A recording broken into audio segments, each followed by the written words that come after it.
ඩියෝතෙන්ටිකේෂන් attack එකක් කියලා කියන්නේ රවුටර් එකට කනෙක්ට් වෙන්නේ නැතුව ඒ රවුටර් එකට කනෙක්ට් වෙලා තියෙන ඩිවයිස් එකක් ඩිස්කනෙක්ට් කරන්න පුළුවන් ඇටැක් එකක්. ඉතින් අපි බලමු මේ වීඩියෝ එකේදී ඒ ඇටැක් එක කරන්නේ කොහොමද? ඒ වගේම මේ ඇටැක් එක සිද්ධ වෙන්නේ ඇයි සහ ඒ ඇටැක් එක ප්‍රිවෙන්ට් කරන්නේ කොහොමද කියලා. හරි ඉතින් මම කාල්නෙක්ස් මැෂින් එකේ ඉන්නේ. ඔයා කාල්නෙක්ස් මැෂින් එකට ඇවිල්ලා IW config දාලා බලන්න. ඔයාගේ ඩිවයිස් එක කනෙක්ට් වෙලා තියෙනවද කියලා Wi-Fi adapter එක. ඔයාට මේ ඇටැක් එක කරන්න නම් මේ පැකට් ඉන්ජෙක්ෂන් වලට පාවිච්චි කරන Wi-Fi adapter එකක් ඕන වෙනවා. ඉතින් එහෙනම් Wi-Fi adapter එකක් නැත්නම් ඔය කම්පියුටර් එකේ දැනට තියෙන Wi-Fi adapter එකෙන් මේ attack එක කරන්න විදිහක් නැහැ. මොකද monitor mode support කරන්නේ නැති නිසා. ඔයාගේ ටාගට් එක වෙන්නේ මොකක්ම හරි router එකකින් device එක disconnect කරන එක විතරක් නම් ඔයාලට පුළුවන් jam එකක් හරි පාවිච්චි කරන්න මේ Wi-Fi adapter එකක් නැත්තම්. හැබැයි ඔයාගේ ටාගට් එක වෙන්නේ මේ විදිහට deauthentication attack එකක් කරලා 3-way handshake එක capture කරගෙන ඒ අදාළ router එකට connect වෙන එක නම් ඔයාලට සිද්ධ වෙනවා මේ Wi-Fi adapter එකක් පාවිච්චි කරන්න. හරි එහෙනම් අපි බලමු කොහොමද deauthentication attack එක සිද්ධ කරන්නේ කියලා. මම physically ඒ අදාළ Wi-Fi adapter එක connect කරගෙන තියෙන්නේ. මම මෙන්න මේ විදිහට right click කරලා virtual box එකේ අදාළ Wi-Fi adapter එක connect කරගන්නවා. මම මේ විදිහට connect කරගෙන IW config run කරගෙන බලනවා මෙන්න මේ විදිහට connect වෙලා තියෙනවද කියලා. ඔයාලට බලා ගන්න පුළුවන් brand 0 කියලා තියෙනවා. අදාළ device එක Wi-Fi adapter එක connect වෙලා තියෙනවා. ඊට පස්සේ මම airmon ng කියලා type කරගෙන start kill කියන command එක run කරගන්නවා. මම මේ කමාන්ඩෙන් කරේ අදාළ Wi-Fi adapter එක monitor mode එකට දාගත්ත එක. ඊට පස්සේ මම ආව IW config කියන කමාන්ඩ් එක run කරගෙන බලනවා අදාළ router එක Wi-Fi adapter එක monitor mode එකට enable වෙලාද කියලා. ඔයාලට බලා ගන්න පුළුවන් mode එක monitor කියලා තියෙනවා. අපේ adapter එක monitor mode එකට enable වෙලා. ඊට පස්සේ අපිට තියෙන්නේ aero dump ng කියන tool එක run කරගන්න. aero dump ng ඊට පස්සේ මෙන්න මේ අදාළ Wi-Fi adapter එකේ නම දෙන්න ඕනේ. මගේ adapter එකේ නම LAN 0 නිසා මම මේක දෙනවා IW config දාගත්තට පස්සේ බලා ගන්න පුළුවන් මෙතන adapter එකේ නම LAN 0 කියලා තියෙනවා. හරි. ඉතින් මම මෙන්න මේ විදිහට run කරගන්නවා. ඔයාලට බලා ගන්න පුළුවන් අදාළ adapter එකට අවට අහු වෙන සියලුම Wi-Fi connection සහ ඒ Wi-Fi connection වලට connect වෙලා තියෙන devices ටික monitor කරන්න ගන්නවා. හරි ඉතින් මම මේක ඔයාලට පොඩ්ඩක් පැහැදිලි කරන්නම්. මෙතන උඩින්ම තියෙන්නේ අදාළ routers ටික උඩින් පෙන්නන්නේ. පහලින් පෙන්නන්නේ අදාළ routers වලට connect වෙච්ච devices ටික. ඒ වගේම මෙන්න මෙතනින් පෙන්නන්නේ ඒ අදාළ router එකේ MAC address එක. ඒ වගේම මෙන්න station කියන තැනින් පෙන්නන්නේ ඒ router එකට connect වෙච්ච device එකේ MAC address එක.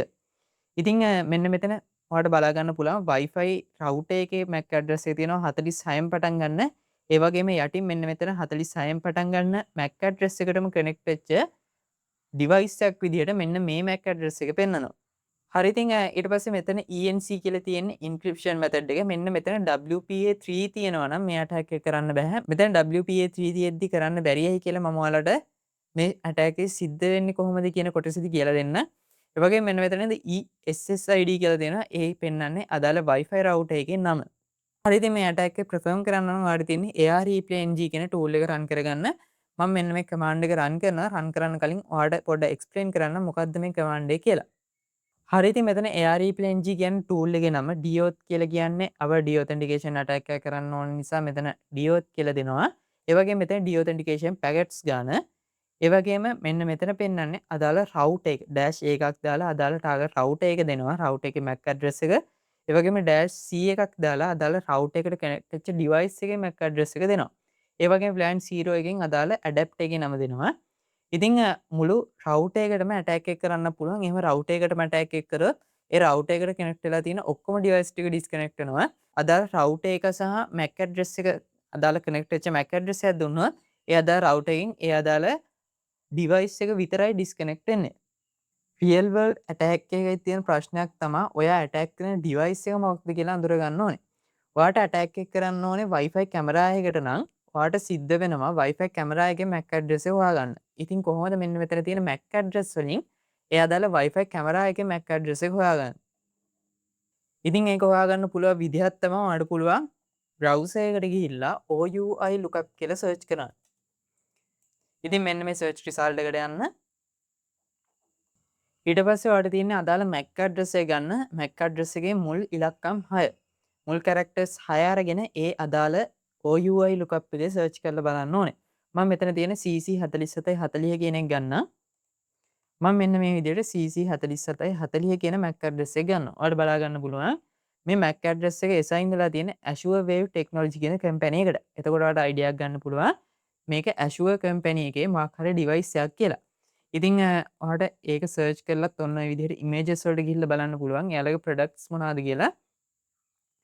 ඉතින් ඔන්න ඔය විදිහට MAC ඇඩ්‍රස් එක බැලුවම පෙන්නන්නේ මොකක් හරි කැමරා මැනුෆැක්චර් කරන කම්පැනි එකක නමක් නම් ඔයාලට දැනගන්න පුළුවන්. ඒක Wi-Fi කැමරා එකේ MAC ඇඩ්‍රස් එක කියලා. එතකොට ඔයාලට අදාළ ටාගට් එක ස්පෙસિෆික් කළාම හරියට මේ ටාගට් එකට ඇටැක් එක කරන්න පුළුවන්. මෙන්න මේ කමාන්ඩ් එක රන් කරාට පස්සේ ඔයාලට මෙහෙම එරර් එකක් එනවා නම් මෙතනදි කියන්නේ අදාළ ටාගට් එකේ channel එක 6 ඒ වුණාට ඔයාගේ ඇඩැප්ටර් එකේ channel එක වෙන්නේ 12 කියලා. ඉතින් ඔයාලට බලා ගන්න පුළුවන් ටාගට් එක පාවිච්චි කරන channel 6 ඒ වුණාට අපේ ඇඩැප්ටර් එක තියෙන්නේ channel 12 කියලා කියනවා. ඔයාලට ඕන මේක මැනුවල් ආපහු channel 6ට දාන්න පුළුවන් ඇඩැප්ටර් එක. එහෙම නැත්නම් ඔයාලා මේක කීප පාරක් රන් කරාට පස්සේ අදාළ ඇඩැප්ටර් එකෙන්ම ඩිඔතෙන්ටිකේෂන් ඇටැක් එක කරනවා. අපි දැන් Windows machine එකට ගියොත් ඔයාලට බලා ගන්න පුළුවන් තාම කනෙක්ෂන් එක තියෙනවා. ඔය පොඩ්ඩක් බලන් ඉන්න මේ කනෙක්ෂන් එක ඩිස්කනෙක්ට් වෙනකන්. හරි ඉතින් ඔයාලට බලා ගන්න පුළුවන් දැන් ටික එකකට පස්සේ තප්පර 30 40කට පස්සේ කනෙක්ෂන් එක ඩ්‍රොප් වුණා. ඔයාලට බලා ගන්න පුළුවන් මෙතනදී කනෙක්ෂන් එක ඩිස්කනෙක්ට් වෙලා තියෙනවා. මම ආව මේ පේජ් එක රිෆ්‍රෙෂ් කරොත් ඔයාලට බලා ගන්න පුළුවන් අපිට ඉන්ටර්නෙට් යන්න බෑ මේ ඩිඔතෙන්ටිකේෂන් ඇටැක් එක සිද්ධ වෙන නිසා. ඉතින් මෙන්න මේ විදිහට ආව ඩිඔතෙන්ටිකේෂන් ඇටැක් එක නවත්තන්න පුළුවන් Control C press කරලා. ඉතින් ඩිඔතෙන්ටිකේෂන් ඇටැක් එකක් වැඩ කරන්නේ සාමාන්‍යයෙන් ඔයා ඉන්ටර්නෙට් යද්දී මෙන්න මේ රවුටර් එක සහ ඩිවයිස් එකට රවුටර් එකට කනෙක්ට් වෙලා තියෙන ඩිවයිස් එකට MAC ඇඩ්‍රස් තියෙනවා. ඉතින් මෙන්න මේ විදිහට රවුටර් එකටත් ඒ අදාළ කනෙක්ට් වෙච්ච ඩිවයිස් එකටත් MAC ඇඩ්‍රස් තියෙනවා. ඉතින් මෙන්න මේ MAC ඇඩ්‍රස් පාවිච්චි කරලා තමයි මෙන්න මේ ඩිවයිස් දෙක අඳුරගන්නේ. ඔයා මෙන්න මේ රවුටර් එකට කනෙක්ට් වෙලා හිටියොත් මෙන්න මේ රවුටර් එක මෙන්න මේ ඩිවයිස් එකේ කනෙක්ට් වෙච්ච ඩිවයිස් එකේ MAC ඇඩ්‍රස් එක දන්නා වගේම කනෙක්ට් වෙච්ච ඩිවයිස් එකත් මෙන්න මේ රවුටර් එකේ MAC ඇඩ්‍රස් එක දන්නවා. ඉතින් මෙන්න මේ ඇටැකර් කරන්නේ මෙන්න මේ අදාළ රවුටර් එකේ MAC ඇඩ්‍රස් එක අරගෙන මෙන්න මේ කනෙක්ට් වෙච්ච ඩිවයිස් එකට පෙනී ඉන්නවා මම තමයි රවුටර් එක කියලා. ඒ වගේ මෙන්න මේ ඩිවයිස් එකේ MAC ඇඩ්‍රස් එක අරගෙන මෙන්න මේ විදිහට රවුටර් එකට පෙනී ඉන්නවා මම තමයි ඩිවයිස් එක කියලා. ඊට පස්සේ මෙන්න මේ දෙපැත්තටම ඩිඔතෙන්ටිකේෂන් ෆ්‍රේම්ස් යවනවා. ඩිඔතෙන්ටිකේෂන් ෆ්‍රේම් කියලා කියන්නේ සාමාන්‍යයෙන් මැනේජ්මන්ට් ෆ්‍රේම් කියලා තියෙනවා. ඒ මැනේජ්මන්ට් ෆ්‍රේම් වල තියෙනවා ඩිඔතෙන්ටිකේෂන් ෆ්‍රේම් කියලා සාමාන්‍ය රවුටර් එකක් සහ ඩිවයිස් එක ඩිස්කනෙක්ට් වෙද්දී මෙන්න මේ ඩිඔතෙන්ටිකේෂන් ෆ්‍රේම් තමයි යවන්නේ.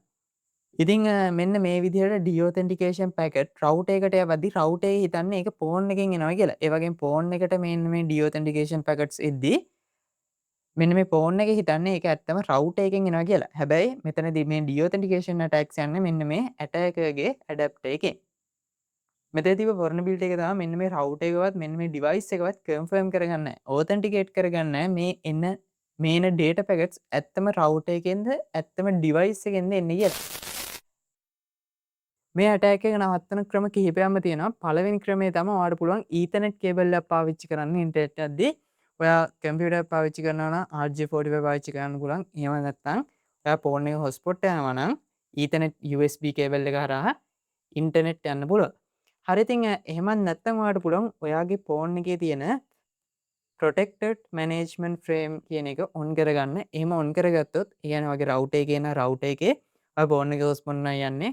ඒ අදාළ ෆෝන් එකේ මෙන්න මේ විදිහට protected management frame කියන එක enable කරගන්න. එහෙමත් නැත්නම් ඔයාලට පුළුවන් WPA3 කියන security protocol එක පාවිච්චි කරන්න.